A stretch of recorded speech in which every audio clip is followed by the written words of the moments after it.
Okay, so we will start with the introduction into UC2. Get familiar with the cubes itself and then also assemble the inline holographic microscope.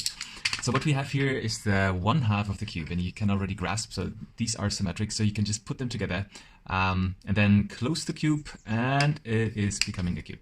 50 times 50 times 50 millimeters, and it differs with respect to the 3D printed version by means of you have these pits that cannot easily 3D printed, and they go into the base plate. So you already see the base plate is like a puzzle piece.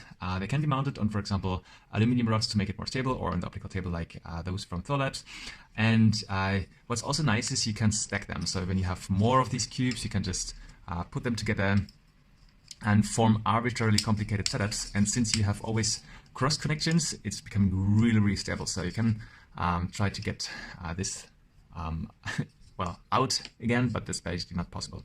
And so the cube itself is just a cube, no magic to it. But what's really special about it is that you have these inserts.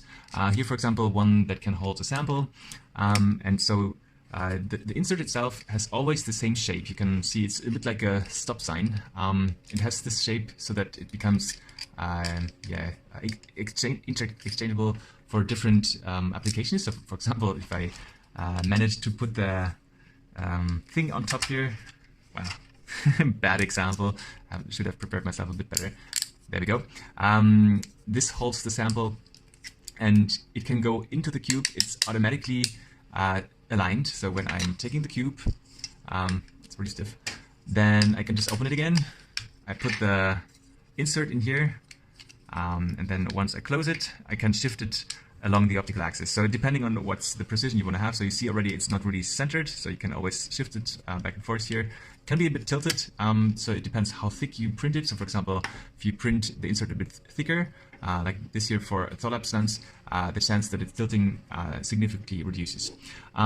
For the holographic microscope, we want to have different cubes. So we want to have a camera that's mounted to the C-mount insert, so you just screw it here. So your camera looks a little different, so it's one from Thorlabs. So this here is a one from Light Vision. This goes into one cube, and the sample basically has to be mounted right before the camera, so that the distance between the chip, you can see that in here, which is unfortunately quite far away, is as close to the sample as possible. So we just close it again so that the distance between the sample, here it's just a leaf. I hope in your case it will be something a bit more fancy like diatoms or something that scatters a bit more. It's relatively small. So we place the leaf here, somewhat centric with respect to the sensor so that we see something at all. And this here is placed on one base plate, and then on the other side, relatively far away, we want to place an LED. And the LED is already prepared. It's soldered to the wires. So this is a high intensity LED. I think yours may look a bit different. So we will place this here on the insert for the LED with some double-sided sticky tape. So we prepared that here. So I think you may have something that's looking very similar. So we cut away a little piece of this super strong double-sided sticky tape, just like that, so that it holds inside the cube insert. So we just place that here. It's becoming a bit nasty. Take care of your fingers. I think mine are already pretty much broken. So we just do it like so, and place that exactly here at the LED, which is then becoming centric. And that's now the LED insert. What we also want to have is a pinhole. So what's this? So we do that by just taking aluminum foil.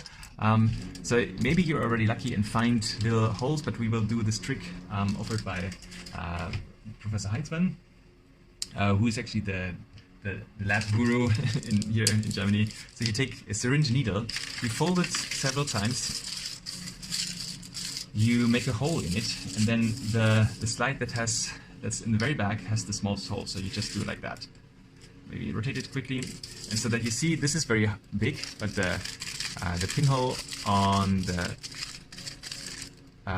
unfolded version here is very small. We just cut it out. Oops. Well, do it again.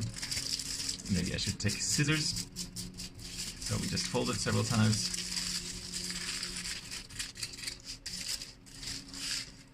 punch a hole in here. Now I'm going to take scissors.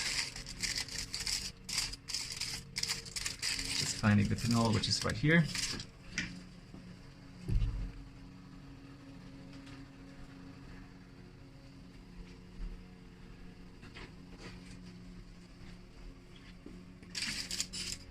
And now I'm trying to cut this piece out. So this is now the pinhole. Get this pointed here so that you see that. So to create some kind of a camera obscura. So you see there's the pinhole. Well, there we go. It's very hard to see. And we're going to add this to the. So we're going to add this to the insert with this chewing gum or blue tack, however you call it. It's for a poster. It's better using that than the double-sided sticky tape because otherwise it will just break. So we again take this here. We take a cover slip and then we just put that here and add the aluminum foil here so that it's roughly taped.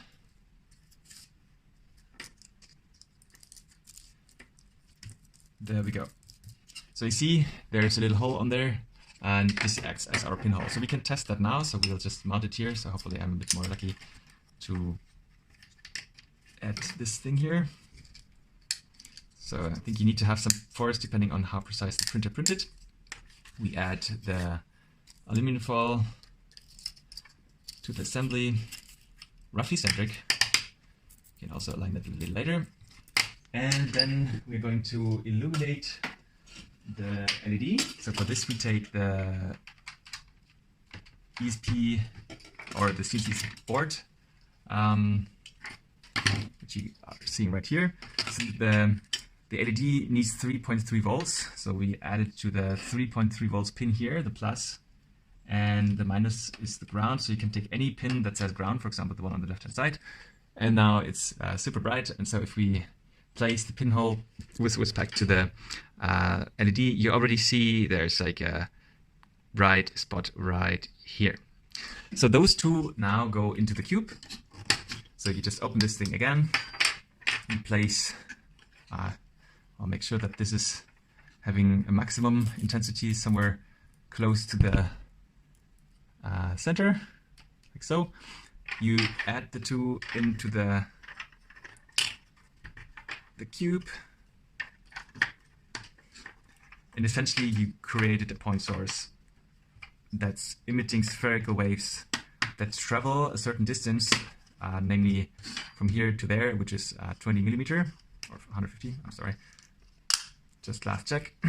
So what you're going to see now is the pinhole, and this is what will produce our spherical waves. So yeah, put everything together, you clean up the space, make sure you don't hurt yourself, and we're done with the first setup. So now we need to connect the camera and get familiar with ImSwitch.